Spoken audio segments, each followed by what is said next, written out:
శుభోదయం. నా పేరు జిజాన్సీ. నేను 9వ తరగతి చదువుతున్నాను. కేజీబీవీ పొందూరులో చదువుతున్నాను. అంతర్జాతీయ మాతృభాష దినోత్సవం గురించి చెప్పబోతున్నాను. ముందుగా అందరికీ అంతర్జాతీయ మాతృభాష దినోత్సవ శుభాకాంక్షలు. మనకి స్వాతంత్రం రాకముందు మన భారతదేశం, పాకిస్తాన్ రెండు కలిపి ఉండేవి. స్వతంత్రం వచ్చిన తర్వాత పాకిస్తాన్, భారతదేశం రెండు విడిపోయాయి. పాకిస్తాన్ కూడా రెండు భాగాలుగా విడింది. ఒకటి బంగ్లాదేశ్, రెండు తూర్పు పాకిస్తాన్. తూర్పు పాకిస్తాన్కి ఉర్దూ భాష మాతృభాష, అలాగే కూడా బంగ్లాదేశ్ కూడా ఉర్దూ భాష మాతృభాష. కానీ అందులో ఉన్న ఎక్కువ శాతం ప్రజలు బెంగాలీ మాట్లాడేవారు.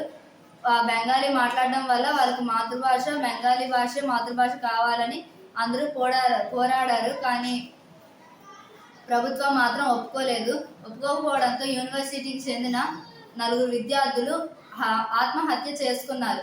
ఆత్మహత్య చేసుకోవడం వల్ల యూనిస్కోప్ అనే ప్రభుత్వం వాళ్ళకి న్యాయం జరిపించడం కోసం వాళ్ళకి బెంగాలీ భాష మాతృభాష జరిపించింది. అలాగే కూడా ఆ 4 విద్యార్థులకు కూడా న్యాయం చేసింది.